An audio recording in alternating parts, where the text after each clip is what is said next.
What's up, guys? This is a Q&A that I did yesterday and a chest day. Like and subscribe if you enjoyed this video. Let's get into it. Okay, so let's get to the questions. This photo was 3 years ago today. I'm telling you. 3 years ago today. Wow. That boy was shredded. First question, how long did it take you to get in the shape you're in? Well, I've been working out for 4 years consistently, lifting weights, prioritizing nutrition, and focusing on getting good sleep. Before that, I was playing basketball my whole life, so I've always been in good shape. I've never been overweight or completely out of shape, but from when I started lifting to like my first year in, I can put up some photos on the screen. That's when I saw obviously the most progress, because the first 6 months to a year, you're usually gonna see the most progress because of newbie gains. Then you might get some diminishing returns, I'm not still getting great results right now, but from that first year, I saw great muscle building results, and I really achieved my dream physique in the first 2 years, I would say. From when I started lifting to that 2-year mark, I was really satisfied and proud with the progress that I've made. And right now, I love where I'm at. I still want to improve. I still want to get bigger, see more strength gains, and continue to enjoy the process. But I'm really grateful with how far I've come. So if you're just starting working out, good news, my friend. Newbie gains are real, and if you do it properly, you will be able to see results in the first 2 months for sure. In the first 2 weeks, you'll be able to feel the results. All right, first set of these. Okay, so first of all, I just want to let you guys know I'm on a walk right now getting some beautiful Mother Nature and while I'm editing this video. And the reason I'm lifting kind of light here is because I went to a nearby gym that only has dumbbells up to 50 pounds. Wow, that was different, that's for sure. Next question. Somebody said, what is your body weight right now in kilograms? I don't know kilograms, but I'm roughly 175 to 180 pounds. I've gained a few pounds since the summer, intentionally, and depending on the time of day, I would say 175 pounds. Height, weight, I'm 5'10", roughly 175 pounds. Waffle House or IHOP? Jeez, I don't know. These are both terrible options, I'm not gonna lie. I would say IHOP because you can get protein pancakes at IHOP, but I've probably been to Waffle House more. Yeah, I would say neither.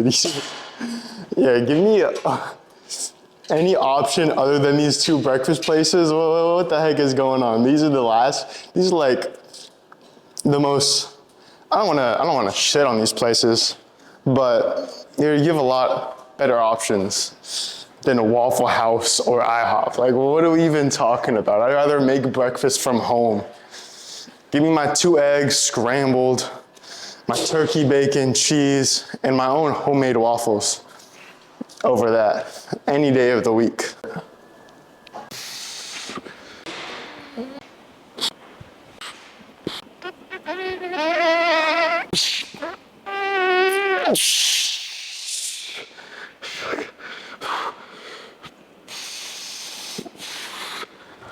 When did you know you were going to do content? It's crazy how far you have come. So I started my social media pages about 3.5 to 4 years ago, which is kind of crazy to say.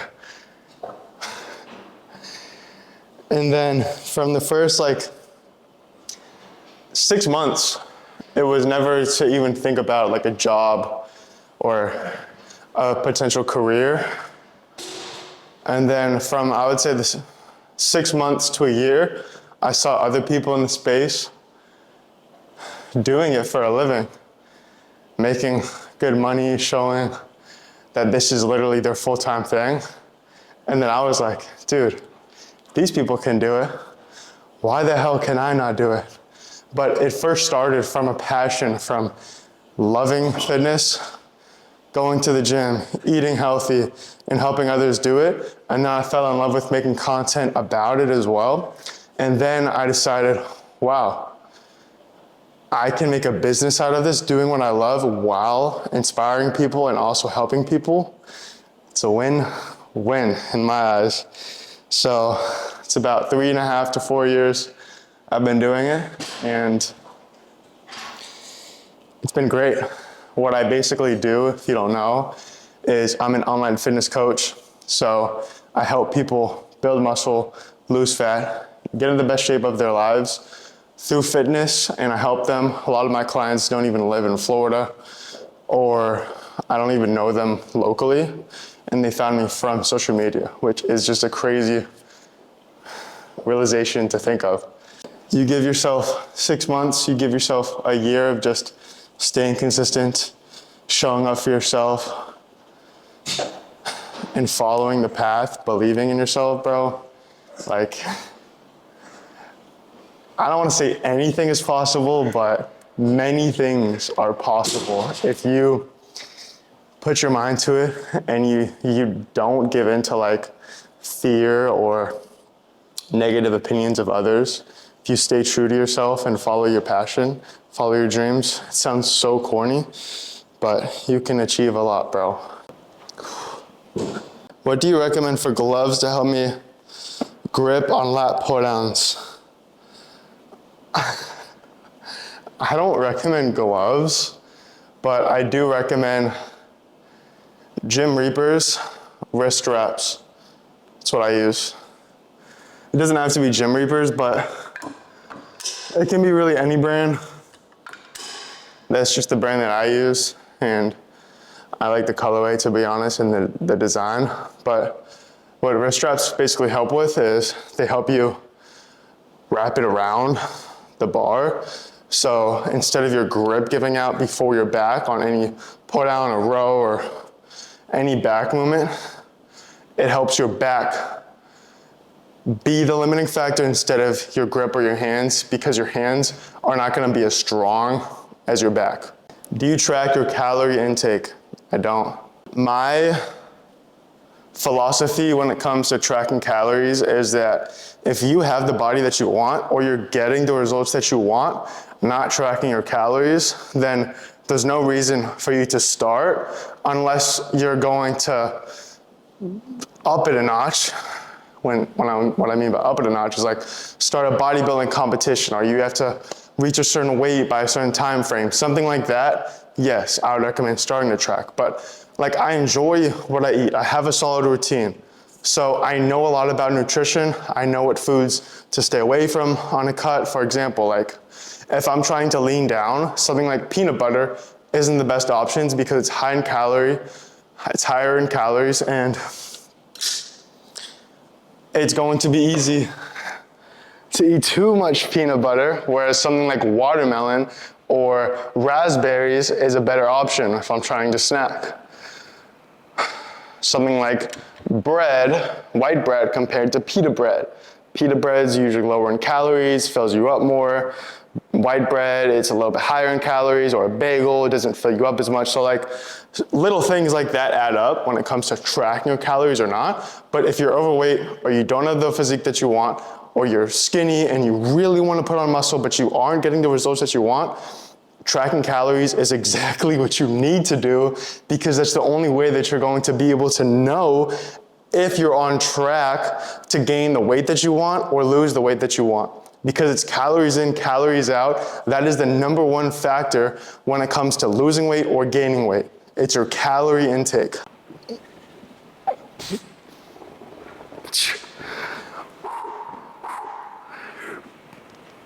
Jeez.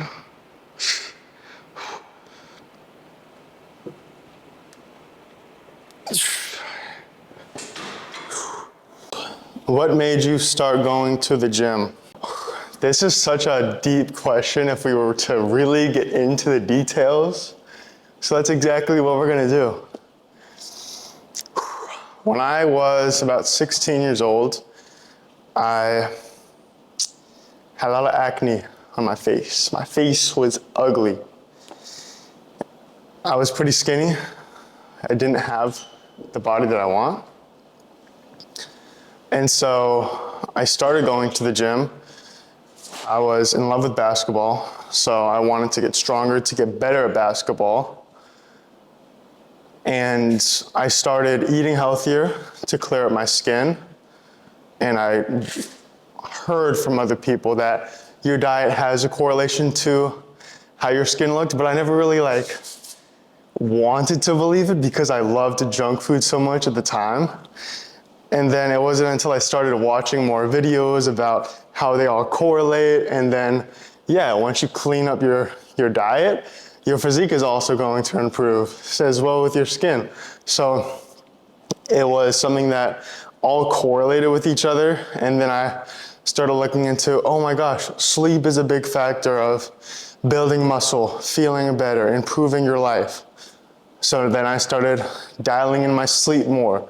And it all just stemmed from me wanting to improve my life because I didn't like the way that I would either look, feel on a daily basis, and I identified myself as a shy kid. So I used fitness as an outlet to improve my confidence, in which it did, because when you can actually look at yourself in the mirror and be proud of the life that you built, that is ultimately where confidence comes from.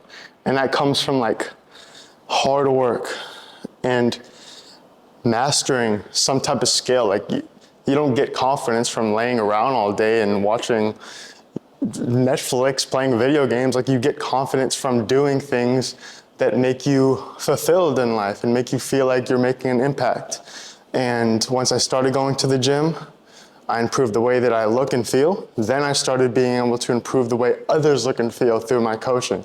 So that's the reason I started, and the reason that I keep going is because it's such a big part of my life. It's such a great way to start the day and relieve stress and feel good by working out, releasing endorphins, getting a sweat going, and then feeling great after the gym.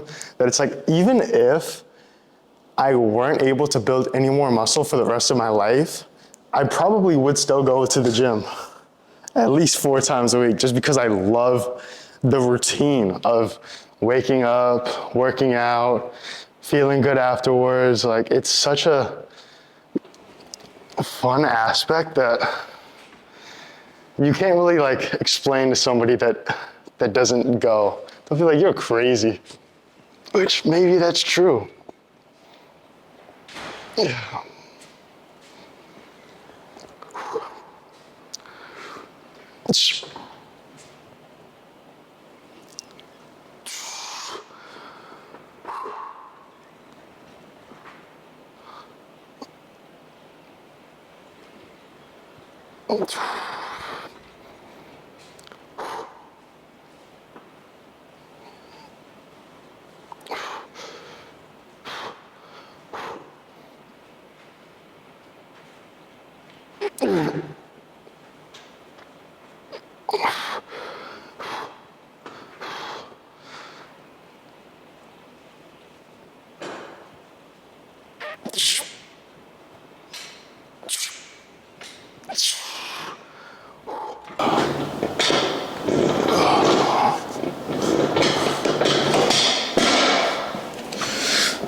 You might ask, why am I moving this bench here? Why don't I just do standing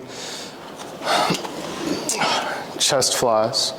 And the reason is that I prefer it, so it just feels better. And because if I do these seated, I'm able to use more weight and do more reps, focus more on chest growth, and I won't have to worry as much about balance, and my core won't get activated as much, which is good if I'm trying to prioritize chest instead of core activation. All right, so a few things that were pretty funny from that video, first of all, was that bench. Well, not the bench. The cable, the left cable didn't work. So I didn't actually end up doing chest flies because the cable didn't work. I did dips instead. Second of all, my camera died right when I was getting to dips.